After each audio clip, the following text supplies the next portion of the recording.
live from the Bayside Bunker. Welcome to another edition of Bettin and Boozin here on the HHH Racing Podcast. I'm your host, Kyle Roscoe, as we cover the first card of many for Gulfstream Park's championship meet as we cover the Late Pick5 for December 6th. Welcome in, everyone. Thank you guys all so much for joining the show. I greatly appreciate it. If you enjoyed tonight's podcast, please go down below the video player on YouTube, hit the like button and hit the subscribe button. We would greatly appreciate it because not only one is it completely free to do and the best way to help out our channel, but it also pushes these videos and other podcasts on the HHH Racing Podcast YouTube channel out into YouTube's algorithm to hopefully bring more horse players like yourself to the HHH Racing Podcast. And of course, for that, we thank you. As you see scrolling on the bottom of the screen right now, our normal podcast schedule for every single week here on the HHH Racing Podcast. Every single Tuesday at 9:30 p.m. Eastern is Pacific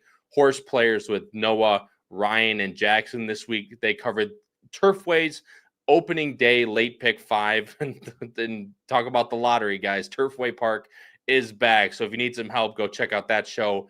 After this one, of course, you have the leaderboard, which I actually don't have on the bottom of the screen right there, every single Wednesday at 7 p.m. Eastern with Howard, Matt Miller, and either Jackson or Noah. Of course, Bettin and Boozin right here every single Wednesday at 8 p.m. Eastern, and at 8 p.m. Eastern on Thursday, Picks and Ponies with Howard, Pete, and Paul. Of course, every single Saturday now. We also have Weekend Warriors. This week, it is going to be covering a fantastic card, including the Remsen Stakes on the road to the Kentucky Derby. So check that out. That is about, I believe it's at 2 p.m.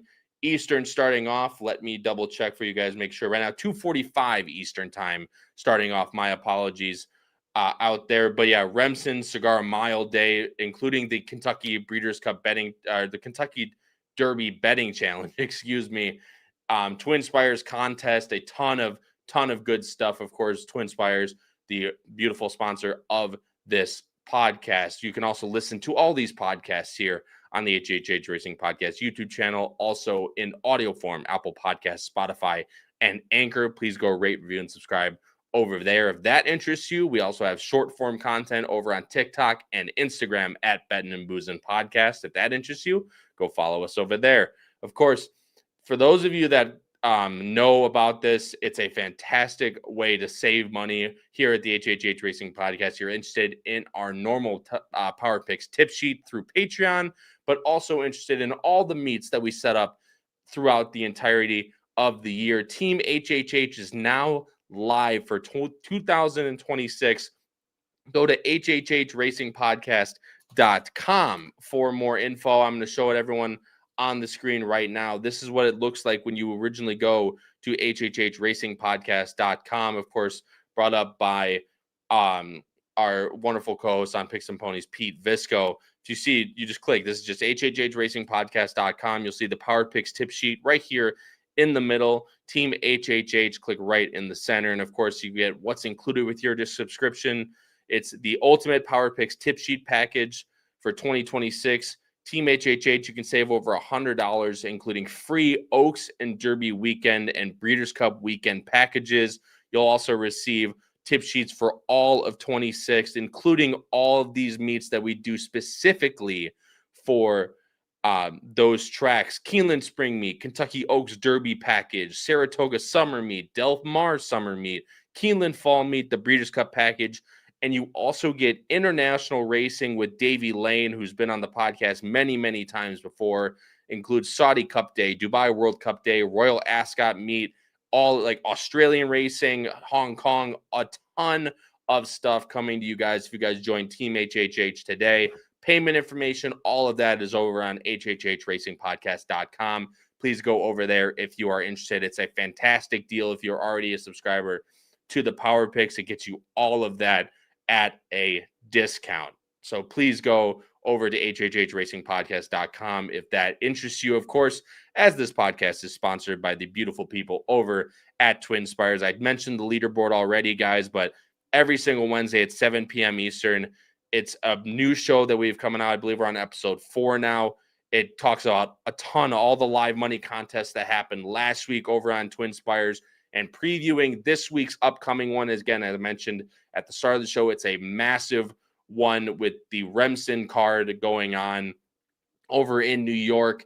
Contest play strategy. They talked about a bunch of strategy, including the winners' plays from last week and how they expect to get to their number this week. Upcoming events, everything you need to know at TwinSpires contests. We have you settled right here on the leaderboard. Again, 7 p.m. Eastern on Wednesdays. And again, Weekend Warriors on 2:45 Eastern on Saturdays. We'll go through this contest live. So make sure you're there as well. I mentioned the power picks right away. So again, that's all done through Patreon, patreon.com/HHH Racing Podcast. Almost 1,000 total picks now so far throughout the almost 5 years that we've been doing this, and we are still well in the positive, guys. As unbiased as I can say it, they pay for themselves. Patreon.com/HHH Racing Podcast for those. Guys, we have a very special day here on Bettin and Boozin. We have a brand new co-host to welcome in to the family, but of course, wouldn't be remiss if I didn't bring on my co-host first from New Jersey, Patrick Kunsel, my friend. But the new co-host, for those of you that have been familiar with the HHH Racing Podcast over the last couple of years, probably, I would say he covers a ton of Philadelphia racing, guys. He's brought on the Picks and Ponies many times with Howard to cover Pennsylvania Derby card and all those types of cards over at Parks. Man himself, Philly boy, Andrew Rudinsky. Andrew, welcome to the show, my friend. We're very excited to have you on for the show going forward. What's up, guys? How you doing? Doing fantastic, man. Pat, you doing all right? Holding up down there? Right. Yeah, we'll see how I can hold up with a Philly fan next to me for a while here. But no, it's great to have you on, Andrew. Really excited here. It's going to be fun. We have a great time when we're on these shows. So yeah, it's going to be a good time. Like I said, I'm sure Andrew's going to fit right in. Everybody, like I said, if you've watched Picks and Ponies before, you're probably very familiar with the man to my right. But for those that aren't, Andrew, just want to give a little bit of your background here. First off, again, how'd you get into the horse racing game? Obviously, we're all younger guys, all these old guys that are in the chat, like the boss man. He wants to know, how did you get into the game of horse racing? Yeah, so I grew up around Parks, Philadelphia Park at the time. Just going with my mom and my uncle as a fan. Been there throughout my whole childhood and life. And then after high school, I grew up at Parks, so I became good friends as a kid with Kendrick Carmouche, which is still a good friend of mine, basically family. And when I turned 18, I was interested in becoming a jockey agent. So I went to him, and he got me with some good connections and whatnot. And I did that for a handful of months, and it was a little bit too much tough work for an 18-year-old out of high school, but not having any connections or anything like that. So, but I had a little bit of fun with it. Got to go a couple different places, and got to see new tracks I haven't got to see before. And then, I've always written for multiple websites. I did some work for In the Money Media. I've done, solo work and whatnot. And then, been on the show with Howard a few years doing the PA Derby stuff, and had some good memories and good winners with that. So figured why not come aboard with you guys. No, like I said, we're more than welcome to have you. Again, he's done fantastic work talking about the Pennsylvania Derby cards throughout the couple of years that he has been on Howard's show. So we're very welcome to. But you don't only bet Philly tracks, of course. No. We are all degenerates around here. We all love to bet. Obviously, Gulfstream recovering tonight, Andrew. Just when you look at a card originally, what are your two main things that you start to look at when you first get a card? Obviously, when we got the card this week, we still don't have morning lines in the PPs. We don't have any post positions in the numbers, even in the PPs. So obviously, without morning lines, there's obviously a ton of information to go off of. What are your main things when you first look at a program? I always, depending on the surface, but mostly when I like to handicap turf races the most. I think they have the most value. They're the most thrilling. And usually the biggest fields. So I usually go with pace scenario first things first for anything, but especially on turf. And when I go through the races, if I see a horse that shows like their lone speed or anything like that, I don't care what the distance is. I'm always going to use that horse. Same goes if there's like a ton of speed and there's like one really big closer, I always will add those type of horses. So I'm kind of a trip handicapper in a way. Yeah. How I think things are going to, set up and whatnot. And then I handicap that way. And then after that, I just go with the connections and eventually trend my way down to breeding and whatnot. Buyers are important, but in a lot of these cheaper races that we gamble on, buyers aren't nearly as important as the bigger races. So, it's basically trip scenarios and connections and whatnot that I like to go off of. No, and I love that. And then one last thing, then we'll get right into the handicapping, everyone. Andrew, what is your type of bets that you love to play first and foremost? Lately I've been dabbling a lot into some like $12 tournaments on horse tourneys and whatnot, but if we're going race by race, I'm a big win place guy on a horse I like, especially on like if it's a good 5-1 or more, I usually will play it. Other than that, I like daily doubles a lot. Especially if there's a track that has lower takeout, that's the best option. So yeah, between like I keep it simple. I used to be a big pick 5 player, but that's just not sustainable long term. This guy's after my own heart, Pat. See, I told you this guy's gonna fit in really well. Win bets, doubles, and he loves turf racing the most. This guy, right. The one knows white exactly on the bottom of the screen here. Yeah, yeah, that's right.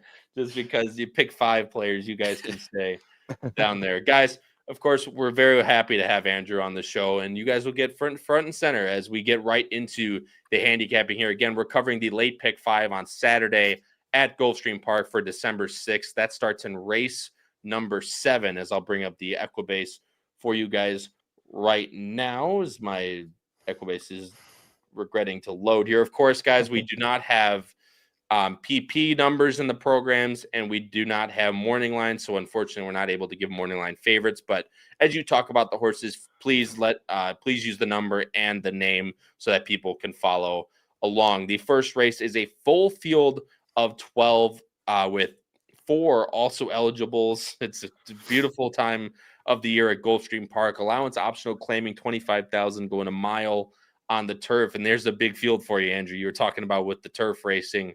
The morning line favorite is most likely, and post time favorite, it's most likely going to be the number 8 Wally World for Gaff Leone, who shows his face for the first time down at Gulfstream Park this winter. Saffie Joseph Jr. trains the 8 horse. As I bring up our picks on the screen right now, both of you guys are going with the number 8 Wally World. I went with the number 3 Gun Barrel City. But again, guys, I completely understand why you guys are going with the number 8 Wally World.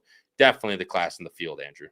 Yeah, I mean, you can't ever really go wrong with Saffie and Tyler either at Gulfstream.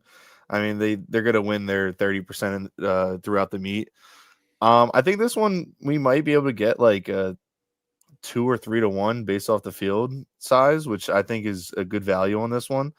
I like the fade horses that come from Kentucky Downs first off, but the fact that this one's now second off of a Kentucky Downs race and improved, not necessarily buyer number, but showed improvement where he still wanted to run at Aqueduct. I think coming back to this spot, third off of that Kentucky Downs effort, which was a really good one, I think this horse might be the one to beat.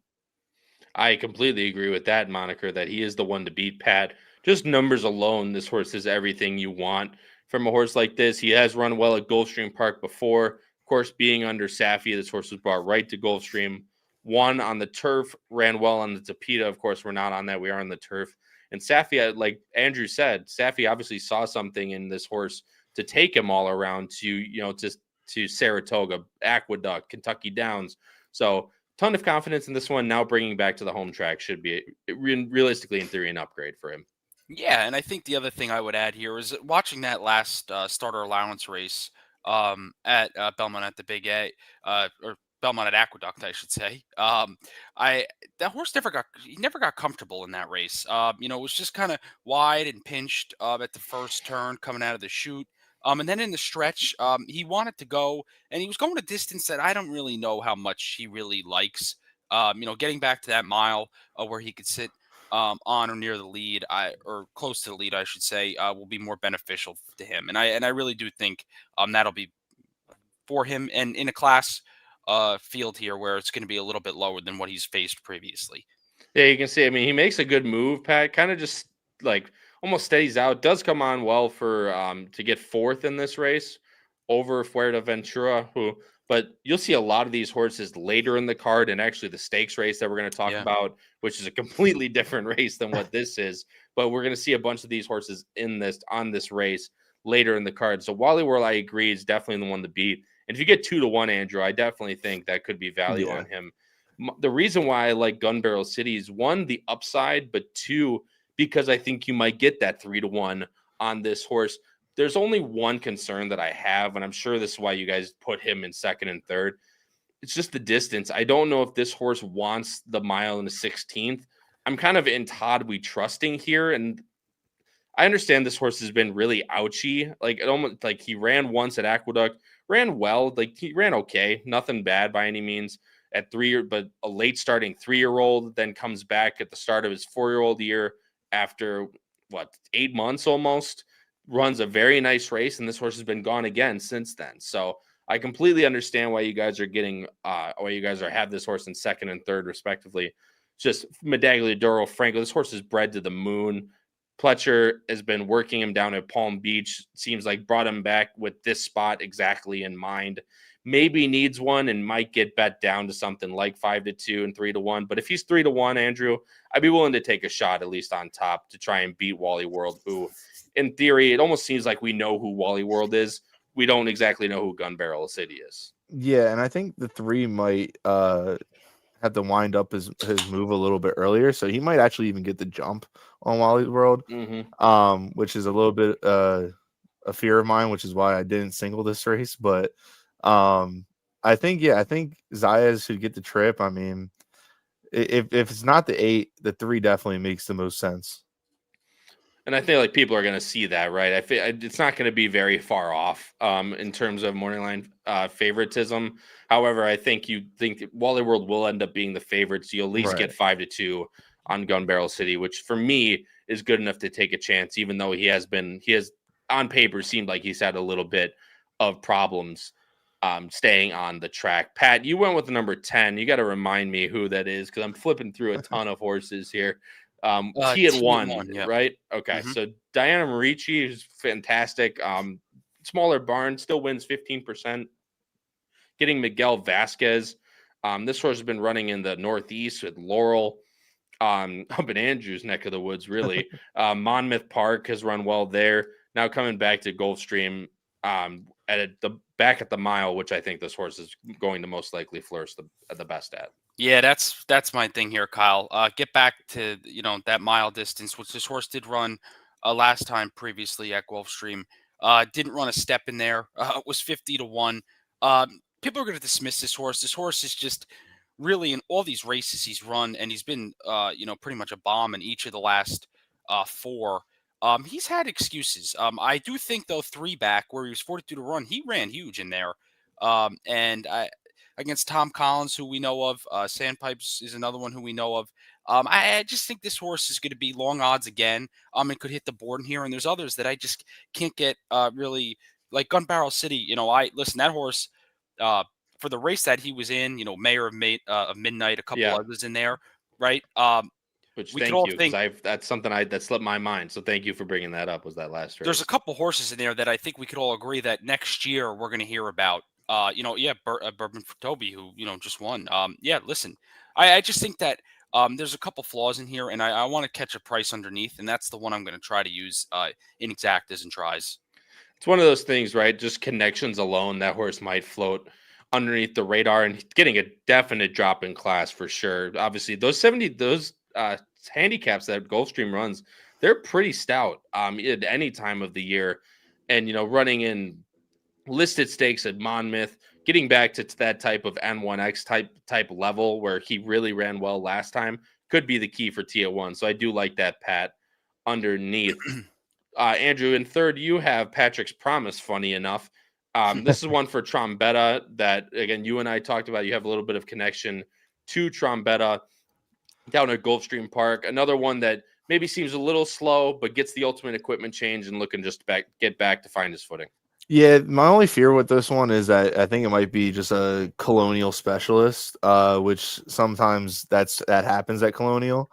But this horse has numbers that are a little bit light for this field, but a run style that might trip out.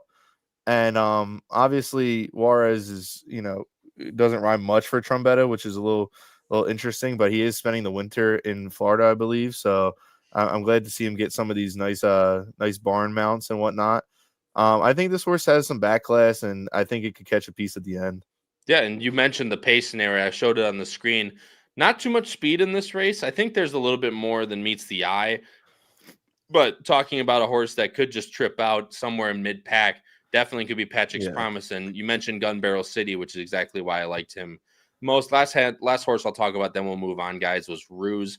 This is one that talk about knowing who exactly he is. 7 years old now, in for the claim, 25,000, just completely exhausted all of his conditions. He's ran 42 times now. So the in for the claim number doesn't necessarily spook me by any means. It was actually bet pretty heavily in that last race. I know it was New York breds only, but ran well. 80s and 81s is definitely good enough to at least finish in the money here. This year, most likely, middling third, fourth, fifth type choice type horse. So maybe, again, I like the other guys' picks, trying to go with a little bit of a bomb underneath. Could definitely upset in these lower level Gulfstream turf starts. But again, Ruse is probably in some of his best form he's really ever been in, just based on buyer numbers alone. And if he's going to sit mid-pack and beat out a couple other horses like Wally World that might be coming from a little bit farther back, Ruse can definitely sneak in the money somewhere in that 6-1 range. I'm going 3-8-4 to kick off the late pick 5. Andrew's going 8-3-5. Pat's going 8-10-3. Guys, let's move on to race number 8. Of course, the next race in the late pick 5. Starter optional claiming 20,000 to 12.5, going a mile and a 16th on the Tapeta. And I can't even use the moniker, Pat. It's not everyone's favorite time of the day because it's not a claimer on the Tapeta. It's a starter optional claimer. So unfortunately, we're gonna have to save that for another day. But definitely that will get used. Field of 7 here in this race, headed off probably by the number 3 Long Branch Lou, but I don't know if there's necessarily going to be a pretty big favorite in here, but you'll see both Andrew and I are going with Long Branch Lou. Pat, I'll let you go first, my friend. You're going with the California bred Uncle John, who also could be vying for that favoritism, just getting Gaff Leone aboard. Mike Maker connections alone could render this horse the favorite, but what'd you like most about the number 6 Uncle John? Yeah, I should have asked our boys over at Pacific Horseplayers what they thought of this Cal bred. Yeah, listen, this horse is going to be forward, right? Is going to be probably the speed of the speed in here. Looking at the time for him in this race, they do actually have him sitting off the 2, little Light Fury, I should say. And with Uncle John and Maker, this horse has just been, like I said, very forward in races that, when it comes to this level, have just been even to them. But I just really wanted a horse on this type of track that's going to be forwardly placed. I mean, we're going to talk about it. And Kyle, you've been down there now. You can kind of hit on it. Like, how has the Tapeta been playing? Where do you like to be? Is the outside draw beneficial, or would you use that more towards a negative? The outside draw is definitely beneficial. Actually, when I went on Sunday when Bucks Howell ran for Crownsway Racing, and I was there watching, obviously cheering my own horse on. But the Tapeta was actually playing really nicely. There was horses that won from the lead. Obviously, Bucks Howell ran a good second, but made a big sustained run on the far turn. And usually when that track gets wet, it plays like a conveyor belt almost a lot of the time. But it was actually staying pretty true. So hopefully it continues that way. But your point is taken, Pat, that you definitely, in historical data, you definitely want to be closer to the front end on the Tapeta. But I showed the time for him, Andrew. This horse, there's a ton of speed in theory in this race. Yeah. And Long Branch Lou, who you and I both have in first, looks to be really just the horse to completely trip out in here. You get Vasquez aboard, and off that last race where they went 50 to the half mile, he still closed really nicely. So getting more speed here really could only be beneficial in my mind. Yeah, and I think Miguel Vasquez is the best Tapeta rider down there, in my opinion. And this horse should really trip out. I mean, he can set the pace like he did last time and just, prove his dominance because he didn't really have to do much last time and he just went by in hand. Yeah. And beat a couple horses that are in this race today Saturday. And I think he should trip out. That 85 buyer is really nice. I completely agree with you. Just based on numbers alone, he definitely fits and might even end up being the favoritism based on. Yeah. I think it's going to be a pretty soft favorite in terms of a field of 7, just because there's so many different ways and you can go. But you're looking at the 3 Long Branch Lou here, who's also the 3 obviously in this race. Just can get a really nice, and I completely agree that I love the way Vasquez rides. Tapita is definitely his friend down there. But again, it's just going to be a thing where even when they go slow, Vasquez puts him in a fantastic position. He's going to, again, he whips him on the far turn, but he's going to go by them very, very easily down the stretch. So Long Branch Lou is definitely the horse that I'm going to be looking for on Saturday as well. And I apologize for the weird, full screening I have to do. For some reason, Robert's Stream Replays does not allow full screen anymore. I don't know why that happens. If anyone else has had that problem in the chat, I know Howard has as well.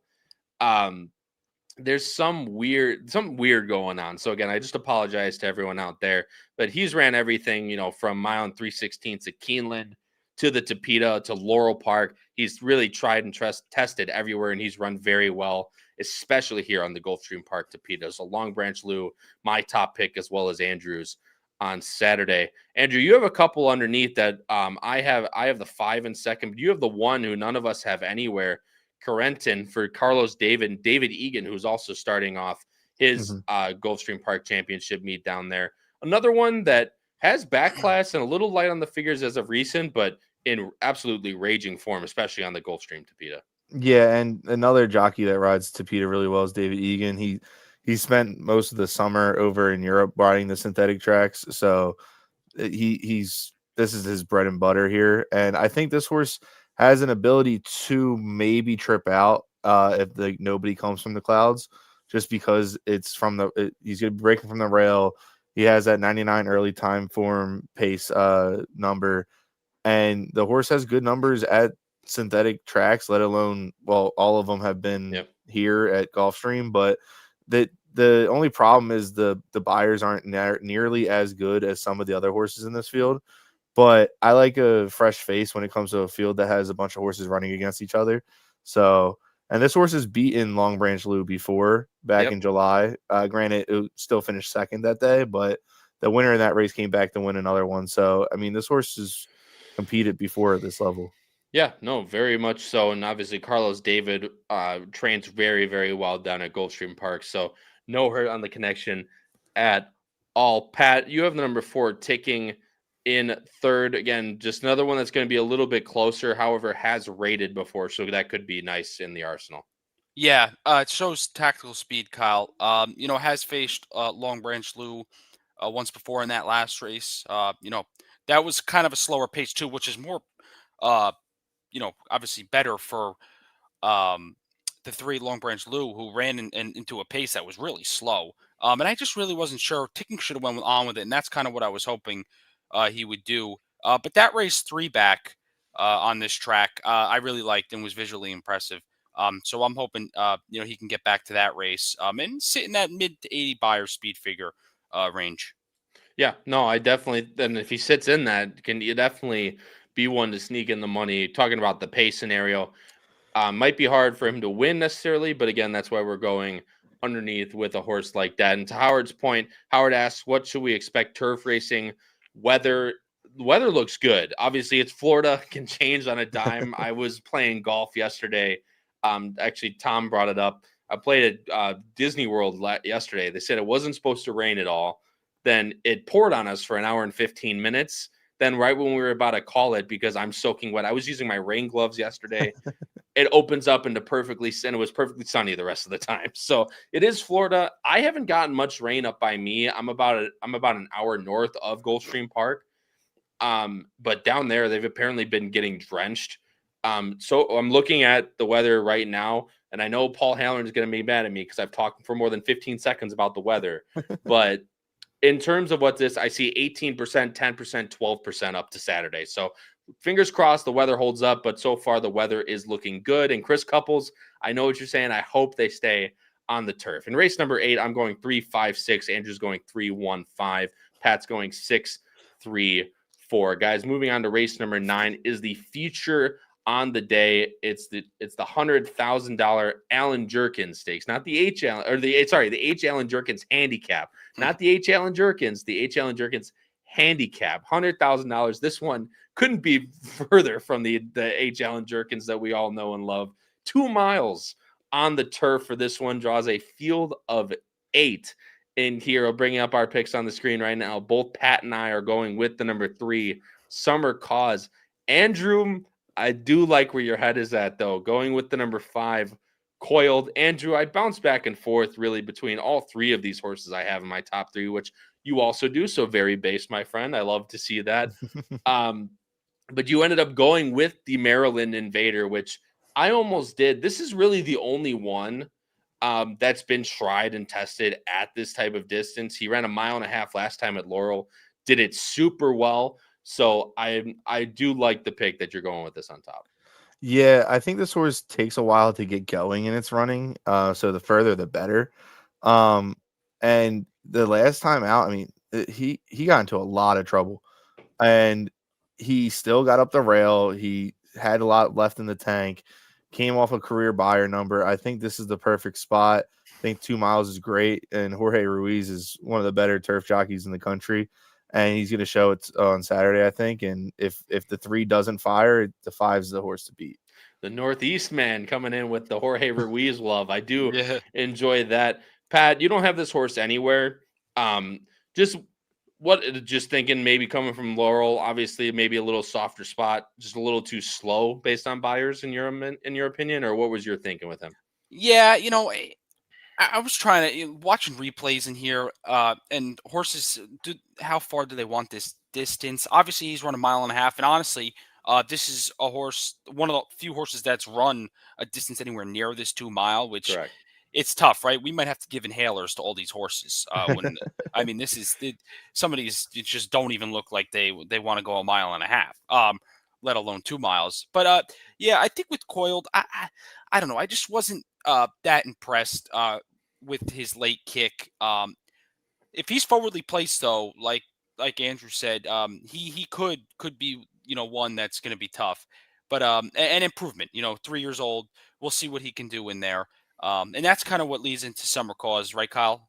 Yep. I mean, talk about needing inhalers. Summer Cause kind of needed one last time out. Yeah. Bar Hill is a very interesting course, to say the least. But you talk about a horse that's been tested after, of course, the passing of Christoph, rest in peace. Miguel took over and instantly put this horse 1.1 miles, then went 1.375 miles, 1.5 miles, up to 2 miles. Obviously, Miguel thinks this horse can run forever. And, 2 back at Monmouth, I thought that race was actually very, very good. He was closing late, should have and obviously Miguel took that as he can go even longer. Tried the Far Hills race. You're not finding a Fleetfoot in this race, though, Pat. That's for sure. Yeah, exactly. And I take it as a positive, too, that he's shipping this horse down, obviously, to his base in Florida for the winter. And he's running this horse this early on because he's put this horse in some tougher spots. I mean, that allowance turf race at Saratoga had some pretty good horses in it. And then that Monmouth race on where he ran, he came from well out of it. I really like that closing late kick. So, yeah, listen, I'm going to give this horse a shot. I don't know. You think he's going to be the favorite? I think this is gonna be another one that's gonna be not a very light favoritism. I could see him being the favorite. Yeah. I could see the number 1 Risk Manager being the favorite, who we'll talk about here in a second. It'll be one of those two. I think it'll end up going to Risk Manager. Gaffleon's on Summer Cause. It might end up being, I think 5-2 though, 2-1, somewhere in like very light type of favoritism as we got last week. Although Perky might still be running on I-95 coming up to me, considering how bad that horse ran for me last Sunday when I put up my picks on Twitter. But again, we talked about it. There's not too many horses that have run this type of distance, Andrew. Risk Manager is a horse that you have in third. We all, you and Pat both have in third. I have in second. Just super late running. Basically, just drops out the back straight early and can run forever. We saw that win at Kentucky Downs, mile and 5/16. Maker brought him back. Closing kick. Actually, when they went fast at Aqueduct, he closed. Churchill Downs, when they didn't go as fast, he didn't close up that fast. So obviously, Mike Maker with that Kentucky Downs win thinks this horse can basically run forever. Yeah, I think he just wants to have something to run into. Like I just don't see too much pace in this race. And coming from the rail, I think he's going to actually end up being more forwardly than he wants to be. Which might actually cost him late because I think he has only really one big run in him. And if he's too close, he might, use it up too early and then fade late or just hang. Yep. So it's still a small enough field with a lot of horses that don't want even 2 turns, let alone 4 or whatever they're going to have on Saturday. So this horse should just, based off class alone, still be in the mix. But I'd rather go with the 3 or the 5. Yeah, no, I definitely could see that. And that's kind of exactly the way I viewed it. I'm just hoping that the Laurel form doesn't hold up, and I went with the 1 and the 3. But again, you can go so many different ways between the 3 and so many different types of bets you can play, all that type of stuff. I was actually going to go to the next race, but Pat, I want to talk about Ballooney here in this race. Was in the Chad Brown barn, ran in a 40,000 claimer at going a mile. Jorge Abreu picks this horse up. This move really surprised me for this horse because I think Ballooney's actually a very nice, type of miler horse. Ran some nice races in the allowance division over in New York with Chad. Now Jorge puts this horse at a 2-mile distance. Obviously, he sees something. Irish breeding, fast company, has a if I pull up his thing, he has one winner over the marathon 5%, but has a ton of turf routing victories. So obviously Jorge Abreu sees something in here. Yeah, and I think that I just look at this horse's history. This horse was supposed to be good for Chad, and obviously he gave up. Horse kept trying and trying, was winning every four starts, but did have that big gap for a while, 23 into 24. Listen, this field doesn't, it doesn't. It's just not that strong for a stake race, and I just think that looking at this recent form, I can't see why this horse can't hit the board in here. Now, I don't know. You could wave the white flag and say claimed off of Chad is going to probably take money. I don't know. This horse may be overbet. May be an underlay, and who knows? Maybe we could use that. Yeah, no, absolutely. Yeah. And obviously we're trying that with Summer Cause. I am just going to try that with Coiled, who, again, could be a nice price in here, somewhere middling 5-6 to 1, and that could be good enough to take a win bet. In a very tough distance, always going the 2 miles, as Andrew said, the 4 turns around the South Florida Oval. I'm going 3-1-5. Andrew's going 5-3-1. Pat's going 3-6-1. James, my friend, shout out to you. Always love to see you in the chat. Thanks for tuning in. Guys, if you guys are here on YouTube and you haven't done it before, in the bottom right-hand side of the screen, please type in the live chat. We do read every single one. We'd love to hear your opinions if you have them on this sequence coming in here. Guys, race number 10 is the next one. It's an allowance optional 75,000. Going the 1-turn mile out of the chute at Gulfstream Park. Field of 8 here for this one. Morning line favorite is going to be somewhere in between, but I would assume it's going to be all of our top picks in here, by the way, guys. The number 4, Epic Summer, coming off a huge win first time out. Tyler Gaffalione rides. George Weaver trains. Number 5, Bull by the Horns for Micah Husbands and Safi Joseph, always going to be in the mix for the lower odds as well. Andrew, I'll let you talk first, my friend. We all have the same horse on top. So, you know what? It's kind of like the kiss of death over on NFL Network when they all pick, but hopefully not for us. That first time out was just super impressive to me, Andrew. He was headed the whole way. I'll show the replay. Feel free to talk through it, but headed the whole way and still had a ton kicking for him. Yeah, this horse is miles better than this field, I think. But it's they're also 2-year-olds, and a lot of them only have 1 or 2 starts, so you never know. But I love the Vekoma stretching out too. So this horse should just have nothing but run for days. And I think a mile's perfect for this one. Yeah, that's what I was going to say, is the fact that this horse is only stretching out to the 1-turn mile, Andrew, I think can really help. Not necessarily, taking a short price on a horse that's going 2 turns for the first time. This horse is basically just stretching out to an extra mile and a half furlong, not really doing anything he hasn't done before. But again, kicking down the stretch here, Andrew, you saw he was headed the whole way around the turn and ends up winning this race by 3.5 and going 45-3 around, the testing surface that is Aqueduct. This was a very impressive debut. Yeah, I think the stretch out is ideal here. I don't know if it will like 2 turns down the road, but all we have to do is worry about getting it home today or Saturday. So exactly we'll go with that. You can only run what's in front of you, right? That's exactly right. Obviously, Tyler hops aboard Patrick. All signs seem go for this Vekoma horse. And again, only bought for $77,000. This horse has already made over half that in one start. Obviously, now coming down here to South Florida. George Weaver's just getting more and more known. He's winning more and more. Obviously, turf sprints is kind of his niche now almost. He's taking over. He's fighting with Wesley Ward now for that division. But Epic Summer, again, there's not too much to say about him other than the debut is really impressive. And I don't think the 1-turn mile is going to hurt him by any stretch. Not at all. Yeah, no, not at all. And his works back in Saratoga, I remember I was watching some replays on First TV, back in August. They're pretty fast works. This horse is fast. But I do agree with Andrew. I don't see why the stretch out shouldn't be a problem in here. And this is a perfect spot for him going, obviously being into the winter and can open you up to many different options early on to next year. Yeah, and the horse that all of us have in the mix somewhere, Pat, I'll let you talk about him just because you have him second. Andrew, feel free to touch on anything you have as well.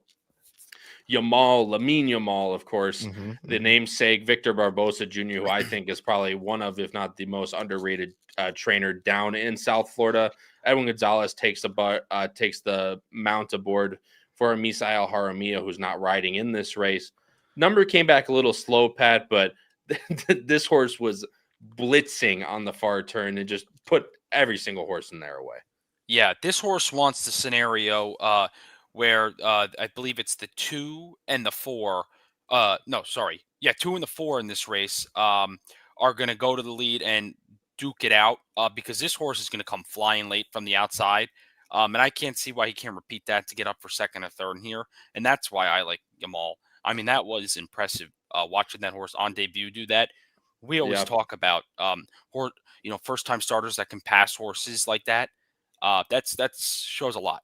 And Andrew, but the one thing we always talk about is that people love to gravitate to these types of horses. And I'm not saying if he improves, there's no reason why he can't get somewhere in the mix in this race. Just seeing this horse being able to win, I think he's probably going to be a little overbet just based on, again, people love to see this angle. But, I mean, this was very visually impressive. Yeah, sure. And I mean, debuting at a mile and then coming back and running again at a mile at the same track and all that is always a good thing to see. But yeah, this horse, once he got clear, I mean, he just opened up.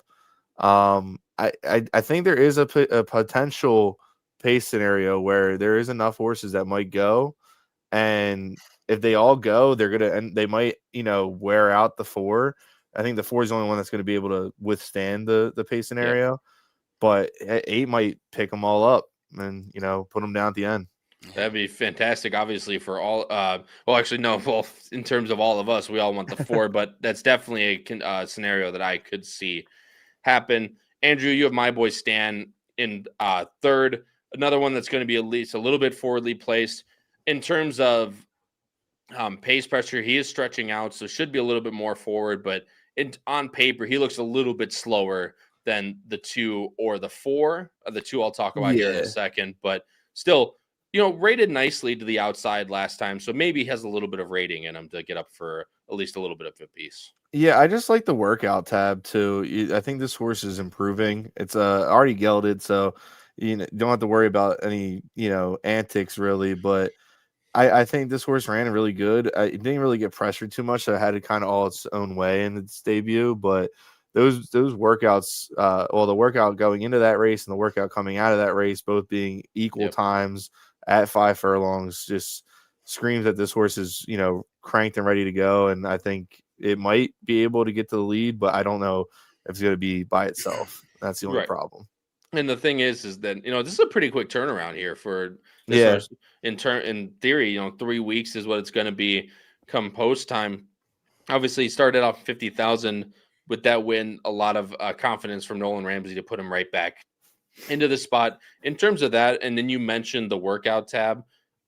Seeing this quick turnaround, but getting that workout seems like Nolan Ramsey has all the confidence in the world that this horse is basically ready to go again. So in my eyes, I don't with think those connections. I like it. The quick turnaround and with the work in between it for a 2-year-old that's gelded already.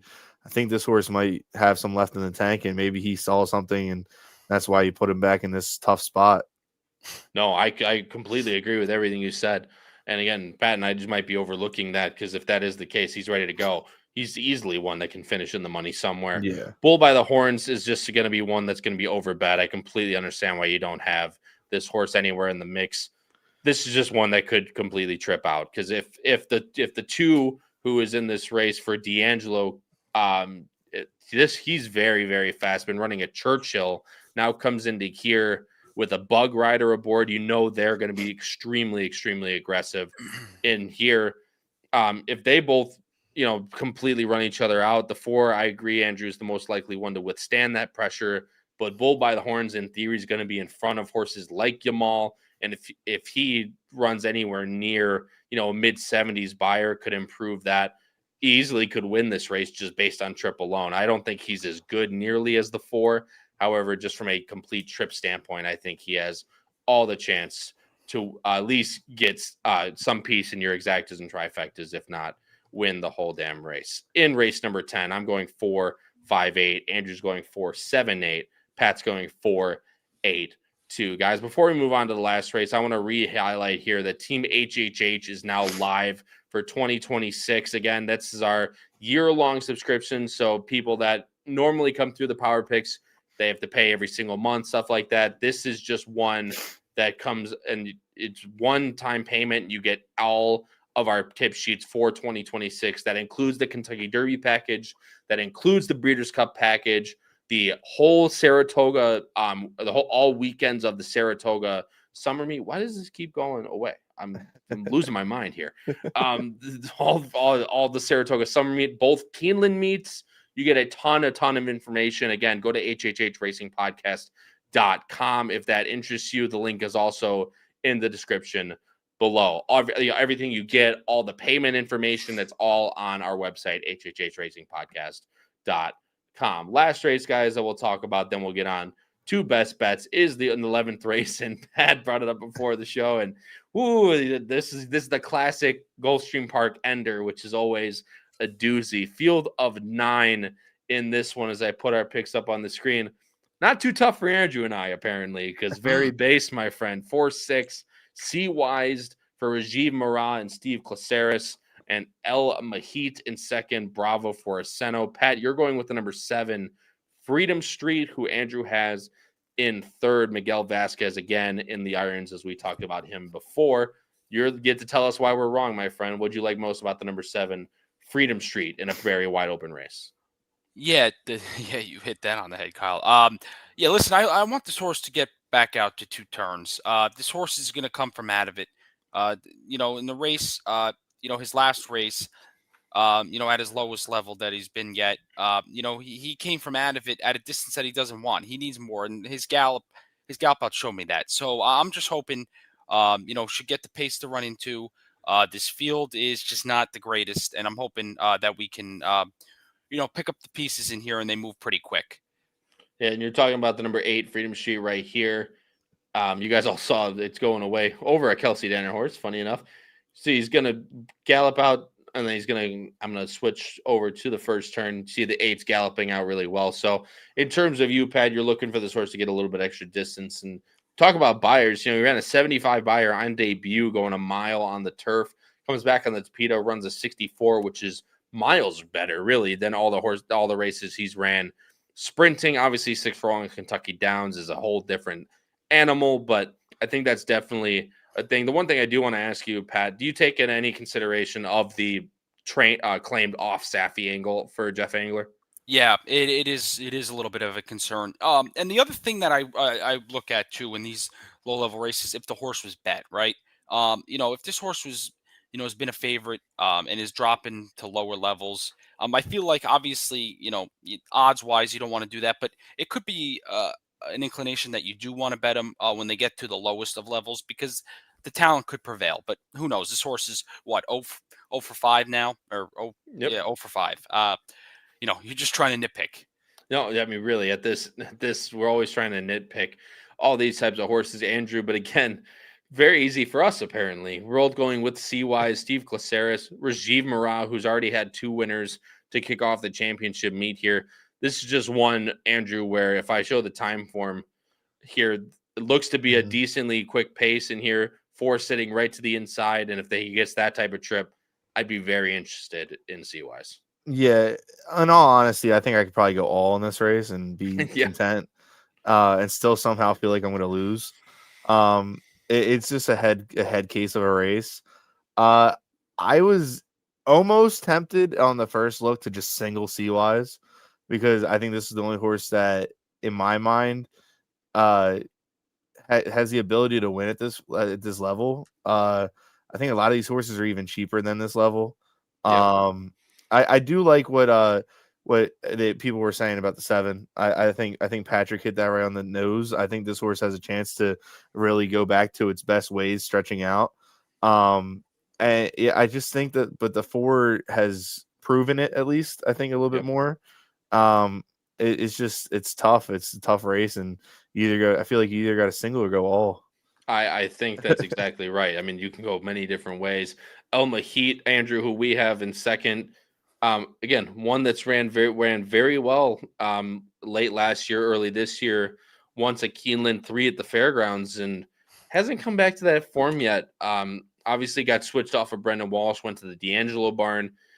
Now Orseno takes over as he did last time. Still, maybe just a Tapito wasn't the play last time, but trying to get back on form here with Elma Heat. But just one that's tried and tested at this type of level, and I'll get into why the 2 here in a second, which I think reeks of just to get rid of. Yeah, I think the 6 back numbers win this race easy, but I don't know what has happened to this horse since that really since the maiden optional 50 at Fairgrounds. But once it got to Florida, this horse has just been confusing.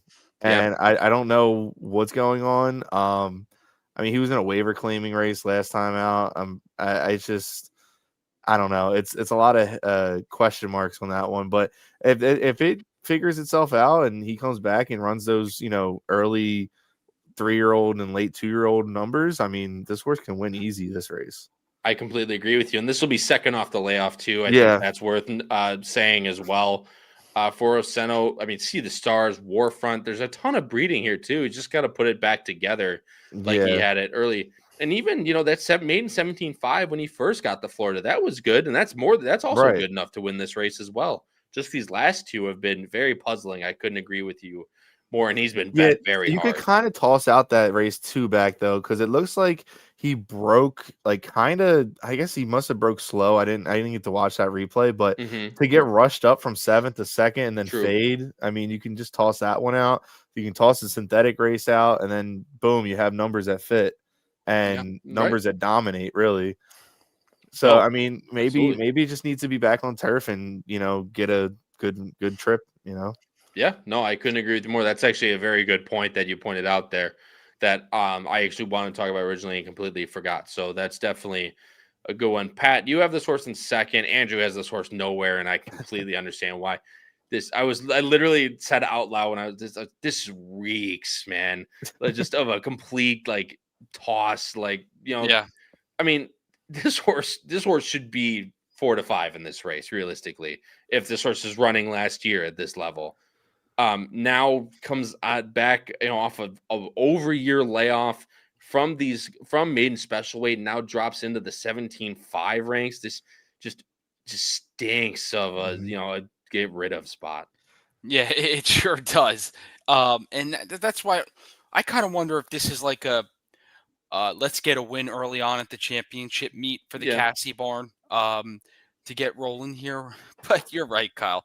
This horse, if he runs his race, which have been not very good, but runs a race that's somewhat similar to what he's run, he's gonna probably win this race. Now, I don't know what to make of it. I mean, he's going to be favored in this race, most likely, just because of numbers geez. alone. Yeah, and if he And is connections and Gary Barber, if he is, man, I don't want any part of that. Can he win? Absolutely, if he runs back to those numbers. But yeah, just all this, there's so many red flags with this horse that I'm much more willing to bet someone else. Right. Even if you do bet this race rather than going all vertically. There's many different ways you can go and feel confident going, knowing that this horse is going to be, probably something to 5 come post time. So to close out the late pick 5, race number 11, I'm going 4-6-2. Andrew's going 4-6-7. Pat's going 7-4. Andrew, I gave the table open to you. As you know, best bets are completely wide open. I let you guys do whatever you want. And you talked about him at length, about what you love. If you were playing a pick 5, you said this would be a single. Race number 8, my friend, a win on the number 3, Long Branch Lou. Yeah, it's pretty self-explanatory from what we said, 20 minutes ago. But I just think this horse trips out. I think this horse can be, can run into a slow pace or benefit from a faster pace. And I think today this field is just in the right mindset for this horse to win. I think this horse is just going to trip out and assert its dominance. Obviously, I completely agree with you. I had this horse on top. So to kick off your time here on Bettin and Boozin, Andrew, of course, I wish you good luck. And selfishly for myself, of course, I hope that horse wins as well. Pat, you talk about this card being a little bit straightforward. I mean, look at you, my friend, going a 1x1x2 pick 3 as your best bet, starting in race number 9, late pick 3 with 4-2. Why does it keep doing that? 3 with 4 with 2-7, starting in race number 9, singling number 3, Summer Cause in the H. Allen Jerkin handicap, and singling, oh my God, I'm going to lose my mind, singling the number 4, Epic Summer in the second leg of that, and then going 2-7, Fly Eric Fly, and the horse you liked on top in Freedom Street. Yeah, listen, God, I don't know what prices we're going to get here. This could be, a little chalky, but I'm going to press up on this. Hoping, my first 2 singles in here will be pretty straightforward. And then in the last, listen, Fly Eric Fly, I'm going to have in there, but I'm going to try and beat him in there, and then we'll play it straight. But yeah, listen, this is, the first 4 races that we covered. You're not going to have huge favorites, I don't think. I mean, I should say the first 3, and then the penultimate leg, we should have a heavy favorite. And then the closing leg, we'll kind of see how they bet at that one. But it's going to be a fun betting sequence, especially early on in the late pick 5. Yeah, I mean, look, we're starting to get really good at Gulfstream. We got Gaffleone. I saw Irad mention in an interview that he is coming to Gulfstream Park, so it's going to start getting real spicy here. Down in South Florida over the next coming months. Of course, you got Pegasus, then all the way leading up to the Kentucky Derby. 2 simple bets for me here, guys. Race number 7, I talked about Gun Barrel City a lot. Feel like you get 5-2, 3-1. I think that's worth a shot on a horse that really we don't know could just be a lot better than everyone. Obviously, the distance is the only thing that concerns me, but if there's a ton of spots that Todd could find at Gulfstream Park going that type of marathon distance, but this is the one that he ends on. So going to go with Gun Barrel City in race 7, and starting in race number 9, a double. I mentioned that I'm hoping that the Laurel form doesn't hold up, but I do respect Andrew's opinion. I think that horse can easily win. I'm going to try and get a little bit of value there, though, out of the horse that we all love in the 10th race, the number 4 Epic Summer. And I'm going to single him in a double starting in race 9 with the 1 and the 3, that being Risk Manager and Summer Cause. Andrew, my friend, thank you so much for coming on. We're very happy to have you as a co-host. But there is one more person that does want to say thank you as well, and of course, welcome you to the team, being the owner and founder of the HHH Racing Podcast, the boss man, Howard Kravitz, but the man goes down there. Howard, how we doing? I'm doing better after Philly boy gave me little John Service horse at 11-1 at Turfway. Ran a good second. Hey, it wasn't just me; it was starter. the boys yesterday on the podcast. I there heard you go first. Andrew, this has been a long time in the making, to be very honest. I know that you've done an awesome job on many different platforms, especially this one when we cover, Pennsylvania Derby Day. But really happy to have you on. You're a seasoned veteran, even though you're still a pretty young guy, older than these knuckleheads on the other side of the screen, but still relatively young. And but you've done a lot of stuff, as you mentioned before. So we're really happy to have you on as part of the family. Welcome. We are truly a family, as you've already started to realize, and your handicapping expertise obviously is excellent. Otherwise, we wouldn't have you on. But more importantly than even that, we know you're a great guy as well, and I'm proud to have you on, my friend, and hopefully for a long time. And I can't wait for the big sporting matchups between a good Philly team and a good New York team, because Kyle, they don't even know what good teams are anymore, because the Bears are the number one seed, baby, right now. Let's go. The Bears, it's gosh. Again, I love when the Bears are good, because I can finally start talking crap on everything, because it's not often. Look, again, my baseball team set the record for the worst record in the history of Major League Baseball. So when I finally have a good team, I will gladly take it. But well, I will say this, Kyle, too, please. and obviously Philly boy and Jackson are big Philadelphia fans. I hope they agree with what I'm about to say. We did not brag much after the game. We were pretty quiet. You took it like champions. You guys took it like champions, because we know it can go the other way real quick in many other sports, Kyle, for us Chicago fans. Yeah, well, the Bears Eagle Alliance, man. The Bears, the Chicago Philadelphia Alliance that we had going on. Can't be too mad when you work together throughout the entirety of the season. But Andrew, again, thanks so much for joining on. We're very excited to have you for, again, coming years, hopefully, with great expertise and, of course, some great friendships. But for my co-hosts, Philly boy, Patrick Kunsel, and Howard Kravitz, this has been your host, Kyle Roscoe, in episode 158 of Bettin and Boozin here on the HHH Racing Podcast, covering the start of the Gulfstream Park coverage here on the HHH Racing Podcast, the Late Pick 5 for Saturday, 12/6. And until next time, everybody, crush those bets, win those photos, and stay safe, everyone. We'll see you in the next one. Have a good night.